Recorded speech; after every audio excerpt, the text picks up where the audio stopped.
Hello everyone my dear student, welcome to Gurukul teaching point online. I hope आप लोग अच्छे होंगे और जहां भी होंगे बिल्कुल स्वस्थ होंगे। तो आप लोग के लिए एक पुनः गोल्डन अपॉर्चुनिटी निकल के आ रही है, जो है साउथ ईस्ट सेंट्रल रेलवे की तरफ से नागपुर डिवीजन एंड वर्कशॉप से आपकी जो है वैकेंसी आई है अप्रेंटिस की है। अगर जो लगता है रेलवे में हम अच्छा करियर को बनाना चाहते हैं, अप्रेंटिस करके जो है फिर हम पुनः किसी अदर डिपार्टमेंट में जाना चाहते हैं, तो बिल्कुल आप ये वीडियो आप लोगों के लिए। तो आज अगर यदि आप लोग पहली बार इस वीडियो पे हैं हमारे चैनल पे, तो आप लोग से रिक्वेस्ट है, हमारी रिक्वेस्ट है कि भाई आप लोग चैनल को सब्सक्राइब कर लें, अपने दोस्त में शेयर कर लें ना, और लाइक भी कर दें, ताकि इस तरह का इन्फॉर्मेशन जो है जॉब रिलेशन इन्फॉर्मेशन आप लोग को फिर मिलता रहे। तो हम आज आज देखेंगे, डायरेक्ट हम चलेंगे नोटिफिकेशन पे, जो south east central railway Nagpur division से जो वैकेंसी आई हुई है। तो इसमें देखेंगे कि भाई कि किस किस ट्रेड के लिए वैकेंसी है ना, और उसके बाद इसका सिलेक्शन प्रोसीजर क्या रहने वाला है, एग्जामिनेशन ये क्या बोलते हैं, फॉर्म फी क्या रहने वाला है, और एज क्राइटेरिया क्या रहने वाला। तो हम इस पे डिफरेंट डिफरेंट जो क्वेश्चन है आप लोगों के दिमाग में जो चल रहा होगा, तो उस पे हम बात कर सकते हैं, क्या हम फॉर्म को भर सकते हैं या नहीं भर सकते हैं। तो सारे क्वेश्चन पे आज हम बात करेंगे, तो आप लोग बिल्कुल इस वीडियो को पूरा देखेंगे। चलते हैं हम डायरेक्ट एडवर्टाइजमेंट नंबर पे, एडवर्टाइजमेंट पे चलेंगे। ये नोटिफिकेशन जो है ये साउथ ईस्ट सेंट्रल रेलवे की तरफ से जो है, तो नोटिफिकेशन देखेंगे। डेट बताया गया है भाई, ये डेट कब, 18/5/2026, यानी 18 मई 2026 को ये नोटिफिकेशन निकल के आई हुई है। और ये जो है एडवर्टाइजमेंट नंबर आपका, ये हाँ एडवर्टाइजमेंट नंबर है। तो बिल्कुल आप इसको देखेंगे, और लिखा हुआ इसमें जैसा कि आपको यहाँ पे application, online application through is the website. अगर यदि आप लोगों को लगता है कि भाई हम लोगों को भी वेबसाइट पे जा करके एक बार विजिट कर लेना चाहिए, तो बिल्कुल आप लोग जो है www.apprenticeship apprenticeship.government.in पे आप लोग जाकर के भी आप लोग जो है देख सकते हैं। ये साउथ ईस्ट सेंट्रल रेलवे के वेबसाइट पे आप लोग जाके देख सकते हैं। अब यहाँ पे जो बताया गया है कि इसने जो डेट फॉर्म इतना से इतना, यानी कि जो है invited from the eligible candidate, हाँ कहता है कि इसमें जो कैंडिडेट एलिजिबल हैं वो 19 मई से, ये यानी फॉर्म ऑनलाइन होना स्टार्ट हो गया है 19 मई से, ये 18 जून तक ये फॉर्म फिलअप करने का डेट रखा गया है।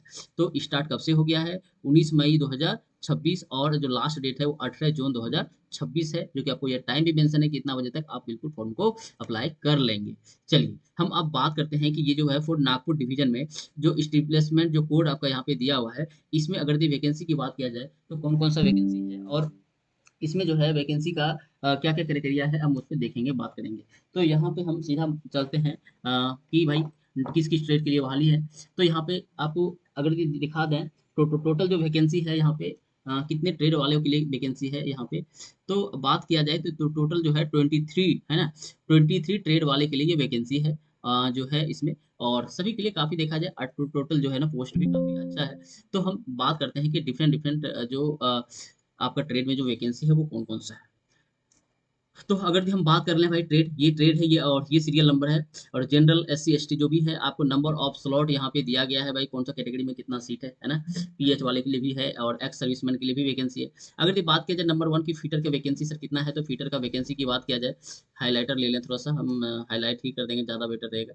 अगर ये फीटर की बात किया जाए सर, तो फीटर का वैकेंसी की बात किया जाए, आपको जनरल में 36 है, यानी टोटल आप देख लेंगे जनरल और एससी और एसटी के लिए जो वैकेंसी है, यानी टोटल वैकेंसी की बात किया जाए सर 90 वैकेंसी है, 90 है ना, 90 वैकेंसी है। दूसरा जो वैकेंसी आपका जो है वो ट्रेड है कारपेंटर। कारपेंटर में नंबर ऑफ पोस्ट की बात किया जाए 41 है। और तीसरा बात किया जाए वेल्डर, वेल्डर में जो नंबर ऑफ पोस्ट है 22 है। और आगे जो बात करें कोपा का जो वैकेंसी काफी अच्छा नंबर ऑफ पोस्ट है 158 है। इलेक्ट्रीशियन का जो पोस्ट की बात किया जाए सर, तो इलेक्ट्रीशियन का पोस्ट भी काफी अच्छा है, 267 है ना, 267 पोस्ट है।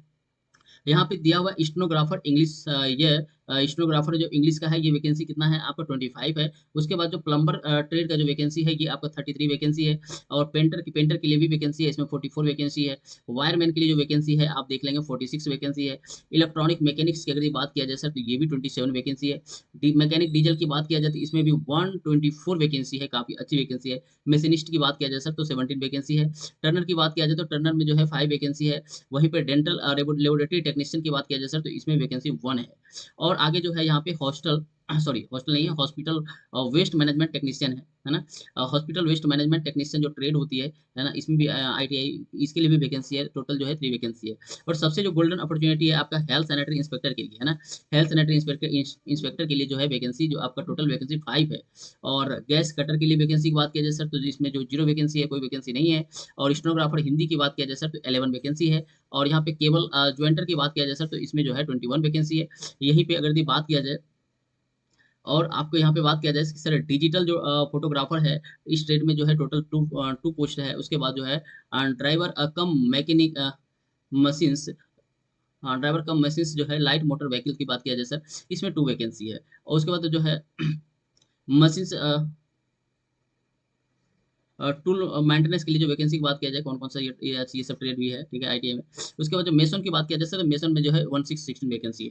तो काफी अच्छा पोस्ट है। अगर टोटल पोस्ट की बात किया जाए सर, तो यहाँ पे जो है आपको इस डिवीजन में अगर देखा जाए सर, नागपुर डिवीजन में इकलौता जो वैकेंसी है आपको सर यहाँ पे 977 है। 970 काफी अच्छी पोस्ट है। और उसके बाद चलेंगे यहाँ पे वर्कशॉप जो है मोती बाग है ना, मोती बाग जो है यानी कि इसी के अंतर्गत जो है यहाँ पे साउथ ईस्ट सेंट्रल रेलवे के अंतर्गत ही जो है ये वर्कशॉप यानी कि इसी डिवीजन में आता है। तो वर्कशॉप मोती बाग में चलेंगे और इसका जो ये कोड है आप देख लेंगे। इसमें भी जो वैकेंसी है सर, फिटर का वैकेंसी जो है 44 वैकेंसी है। वेल्डर की वैकेंसी बात किया जाए तो सर यहाँ पे 6 वैकेंसी है। कारपेंटर की वैकेंसी है तो आप जो यहाँ बात करेंगे सर 10 वैकेंसी है।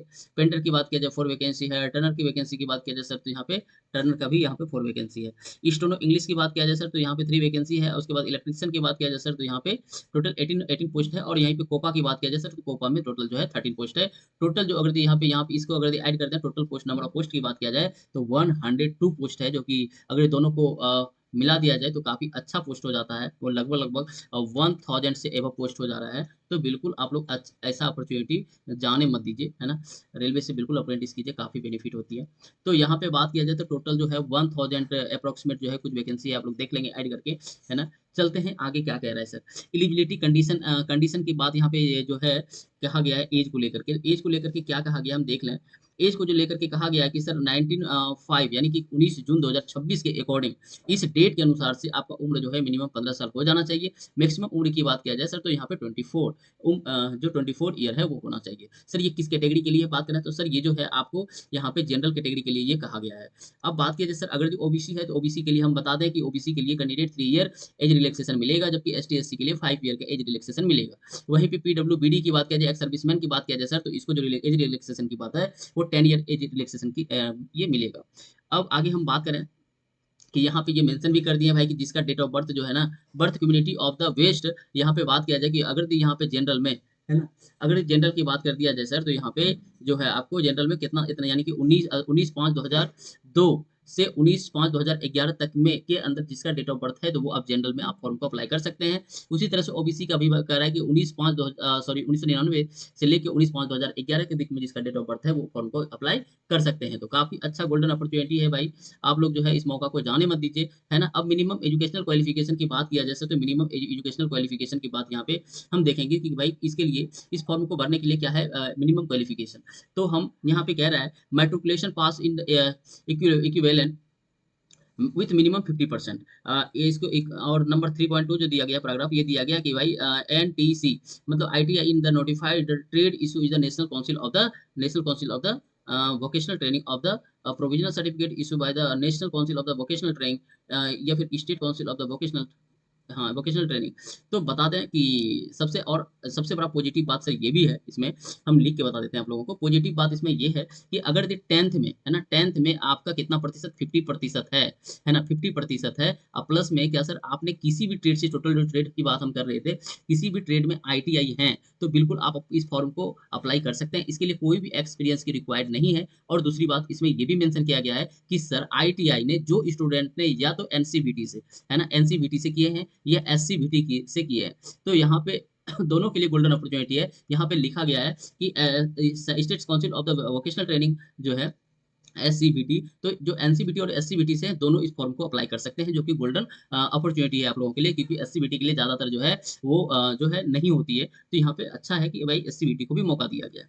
आगे बात किया जाए मोड ऑफ सिलेक्शन की बात किया जाए सर, तो मोड ऑफ सिलेक्शन की बात किया जाए तो यहाँ पे बता दिए कि 10th में 50% होना चाहिए। अब मोड ऑफ सिलेक्शन की बात किया जाए तो मोड ऑफ सिलेक्शन क्या हो सकता है, तो मोड ऑफ सिलेक्शन की बात यहाँ पे बोला गया है भाई, मोड ऑफ सिलेक्शन जो है यहाँ पे क्या होना चाहिए, है ना, मोड ऑफ सिलेक्शन। तो मोड ऑफ सिलेक्शन की बात क्या कह रहा है कि भाई इसमें सबसे पहले बता दें कि इसमें एग्जाम तो नहीं होती है ना। इसका जो सिलेक्शन होता है वो नंबर मेरिट बेस्ड होता है, नंबर बेस के आधार पे।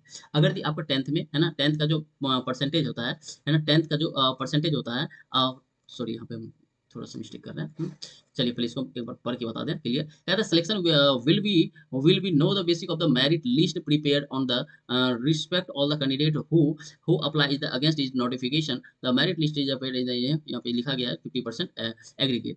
तो हम बता दें कि प्लस ये करना है, उसके बाद ये बताया गया कि मेरिट कैसे बनेगा। हम आपको एक सीधा सा अच्छा से वर्ड में बताते हैं साफ साफ में कि ये सिलेक्शन लेगा कैसे। तो अगर बताते हैं सर कि अगर 10th में है ना, अगर 10th की बात कर रहा है, अगर 10th में आपका जो प्रतिशत परसेंटेज बन रहा है ना, या फिर आईटीआई में है ना, आईटीआई में जो भी आपको परसेंटेज बन रहा है, तो इसी परसेंटेज के आधार पे दोनों को ऐड करके जो है आपको अप्रोक्सीमेट यहाँ पे 2 से डिवाइड कर दिया जाता है। इसी तरह से आपका जो है मेरिट बनता है ना। तो बिल्कुल 10th का परसेंटेज जो है देखा जाता है और आईटीआई का परसेंटेज देखा जाता है। तो इसी बेस पे है ना, इसी के आधार पर जो है आपको जो है वहाँ पे मेरिट बन जाता है और आपको जो है डीवी के लिए बुला लिया जाता है।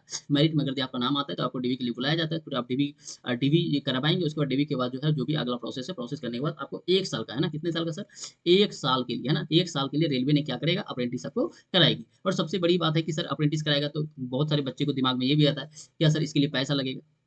तो यहाँ पे हम बता दें कि यहाँ पे लिखा गया है, थोड़ा सा दिखा दिखा देते हैं। तो ट्रेनिंग स्टाइपेंड की बात किया जाए तो आपको यहाँ पे स्टाइपेंड भी मिलेगा है ना। आपको घर से कोई खर्च नहीं लगेगा, तो आपको सैलरी तो नहीं मिलेगी अच्छी खासी है ना, लेकिन आपको स्टाइपेंड दिया जाएगा। जो आपको खर्च है, पैकेट खर्च बोला जाए है ना, वहाँ पे रहने वहने की जो भी परेशानी होती है वो आपको वहाँ पे स्टाइपेंड के रूप में मिल जाएगा। अब कहता है ट्रेनिंग स्टाइपेंड की बात किया जाए, कहता है training will be the regulated according to the standard syllabus issue by the central apprenticeship council है ना। इसके द्वारा जो है आपका जो है ये कराया जाता है।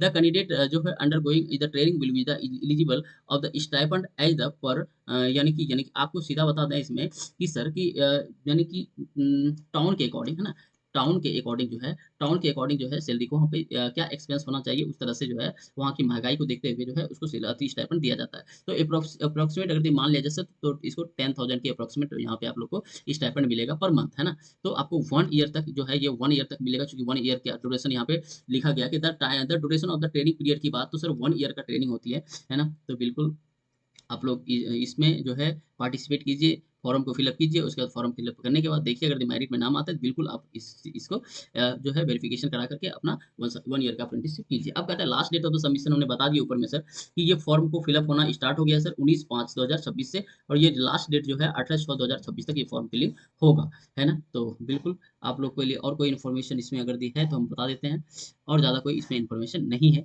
तो आप लोग जो है अच्छे से इसको फॉर्म को अप्लाई कीजिए, और अगर इससे रिलेटिव कुछ भी अगर परेशानी होती है तो आप लोग कमेंट बॉक्स में बिल्कुल लिखिए। आप लोग से रिक्वेस्ट है कि भाई चैनल को सब्सक्राइब कर ही लीजिए है ना, ताकि जो है हर एक नोटिफिकेशन को आपको जो है मिलते रहे। कोई भी वैकेंसी आए है ना, आईटीआई बेस्ड, टेक्निकल बेस्ड या non technical based, diploma based, कुछ भी आए है ना, तो सारे हम इन्फॉर्मेशन आप लोग को उम्मीद करते हैं कि आपको हम जल्दी पहुंचा दें। और सबसे बड़ी बात, सारे वीडियो तो हम नहीं बना पाते, तो आप लोग से रिक्वेस्ट है भाई कि इस डिस्क्रिप्शन में जो है नीचे आप देखेंगे आपको टेलीग्राम का लिंक दिया गया, उस लिंक पर आप क्लिक करके आप ज्वाइन कीजिए टेलीग्राम में, ताकि हम हर एक एडवर्टाइजमेंट को जो है वहाँ पे हम अटैचमेंट कर देते हैं, ताकि आप वहाँ से भी देख करके आप फॉर्म को अप्लाई कर सकते हैं। आईटीआई वाले के लिए विशेष है कि ये आईटीआई के लिए पर डे अगर देखा जाए पर डे वैकेंसी है, तो आईटीआई वाले बिल्कुल जो है अपना पढ़ाई पे फोकस करें है ना। और पर डे वैकेंसी है, बिल्कुल अच्छा है कि आप लोग जल्दी सिलेक्शन लीजिए है ना।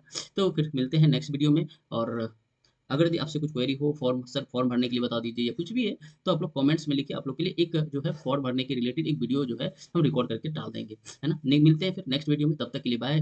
जय हिंद, जय भारत।